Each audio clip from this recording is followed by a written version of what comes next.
Here's the correction that unlocks the whole craft.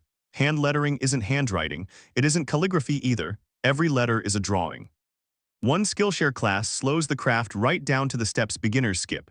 85,000 people have sharpened a pencil and worked all the way through it with her. This is Hand Lettering Essentials for Beginners, taught by Mary Kate McDevitt.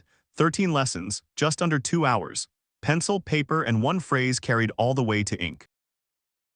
Here's the plan: why letters are built rather than written, the phrase, the reference, and the tools, how a letter is actually constructed, and what the review data says. The first correction is the whole class. Calligraphy is a single stroke, one pass, and it either lands or it doesn't. Lettering is a drawing of a letter. You rough it, you weight it, you style it, and you fix it as many times as it takes. Nobody ever sees the failed attempts. Her diagnosis is blunt. Most beginners jump onto the computer far too early, then reach for color and texture to rescue letters that were never properly drawn. This class is the part before that. So the project is one phrase carried through every stage on camera, 6 steps, and 5 of them happen in pencil. The ink is the very last one, and by then the hard thinking is finished. So who's teaching? Mary Kate McDevitt, an illustrator and letterer working in Brooklyn, New York. She draws lettering for magazines, book covers, and packaging, and she has lettered products for Chronicle books, among others. Years of client work got boiled down into a fixed set of steps, and that framework is what the class is arranged around. Every stage gets drawn on camera at full length and nothing is skipped. Which is the real value here. Anyone can show you a finished piece. She spends most of the class in the pencil stages nobody posts, and that is where lettering is decided. Chapter 3, the contents.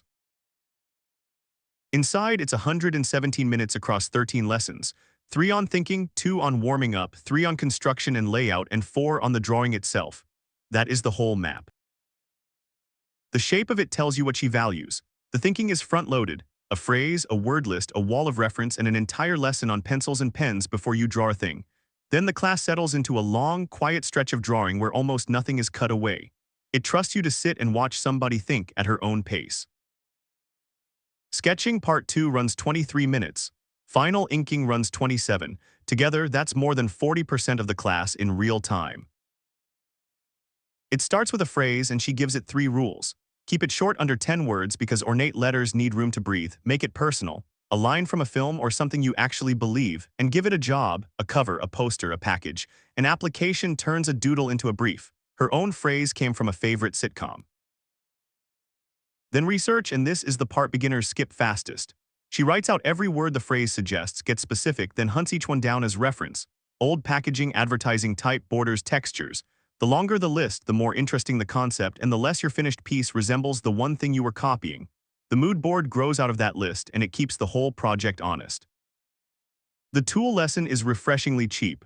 A hard pencil for roughs, a soft one for the final sketch, a fine-tip pen for ink. Nothing exotic, nothing expensive. Printer paper on purpose so you never feel too precious to start over. Then the warm-up, which is the best exercise in the class. Take one word from your phrase and letter it at least 5 different ways. No final piece at stake and your hand warmed up by the end.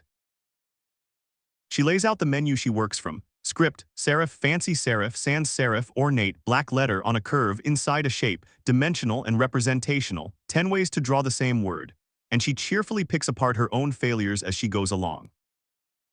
The curve came out crooked freehand, so lesson 5 redraws it with a compass, an even arc with upright letters hung from it. Then the ruler builds a drop shadow that runs to a single vanishing point, which is the difference between depth and a smudge. Then the lesson that changes how you look at type. Every decorative letter gets built in 4 steps. First the frame, a skeleton at the right proportions, then the weight, thickening it into simple shapes, then the style, serifs and stroke character pulled off your reference, and last the finishing details, inlines, dots, and a drop shadow. Do them out of order and you spend an hour decorating a letter that was never right. Then come the corrections. Press harder on the downstrokes, lighter coming up. Put the weight on the parallel strokes of a W, never the outside edges. Keep swirls broad and few, and space letters wide enough that their serifs don't collide. And keep the middle arm of an E a little short so the next letter can breathe. With the letters understood, the layout comes next, and it starts very small. Thumbnails, tiny boxes drawn fast, no detail and no pride. You are only testing composition.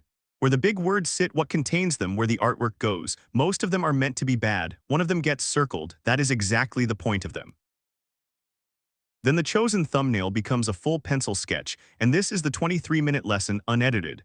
Guides, a center line, a compass arc, the ornament, the hierarchy, small words kept deliberately small so the important ones can shout. Every choice argued out loud because the sketch is where the piece is decided.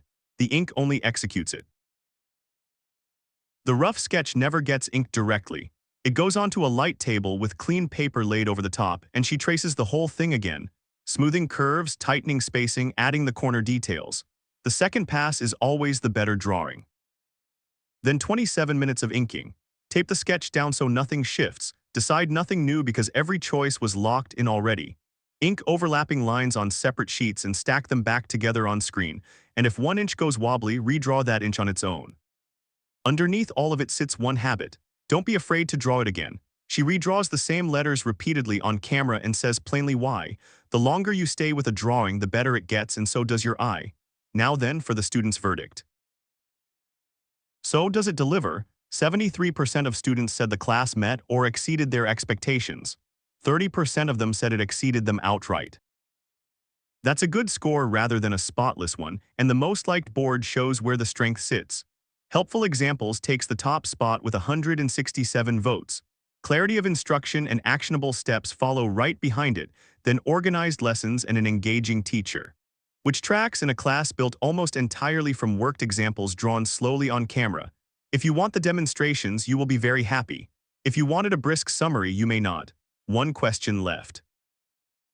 So who is it for? Computer-first designers who open the software before the sketchbook, then wonder why the letters look off. Neat handwriters who want construction rather than penmanship, and anyone who learns by watching a professional work at full length. Skip it if you want color, texture, or a digital workflow. Because under the word lists, the warm-ups, the thumbnails, and the light table, the class keeps repeating the same simple instruction. Sketch it out, then ink it in. Every good letter in that class was drawn badly first, then drawn again and again, which is a far kinder promise than talent. Talent is a story. This is a sequence you can follow, which brings us at last to the verdict. So, worth 117 minutes. If you want the thinking and the pencil work that sit behind good lettering, then yes, comfortably. You finish with a framework you can point at any phrase, a finished ink drawing, and a much sharper sense of why letters look wrong. It's included with a Skillshare membership, and there's a free trial, so the 2 hours are the entire price. One last thing before you go. Click the link in the description and it opens the class free through Skillshare. Then pick your phrase, short, personal, with a job to do, and draw one word 5 ways tonight, then post the whole process. That's the assignment. See you in the next review.